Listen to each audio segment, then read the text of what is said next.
சுகத்தை பெற்றுக்கொள்றதுக்கு இன்னொரு முக்கியமான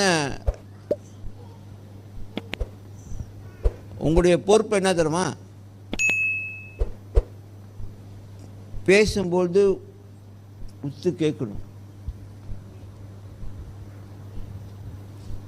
பேசும்போது கான்சன்ட்ரேட் பண்ணி கேட்கணும். ஏன்னா விசுவாசம் கேள்வினால வரும். இந்த நிறைய கேள்வி இல்லை, இதில் நிறையா கேட்டுக்கிட்டு இங்கே நிறையா பேர் கேட்பாங்க, ஓ இதையும் அப்படி இதையும் அப்படி அதையும் அப்படி. இங்கே கேட்கணும். இங்கே இந்த காது கேட்டுச்சுன்னா விசுவாசம் வரும். வாயில் கேட்கறது இல்லை.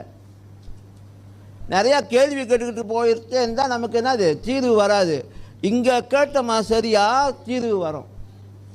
அப்போ இந்த மனுஷன் கூர்மையாக பவுல் பேசுகிறதை கேட்டாராம்.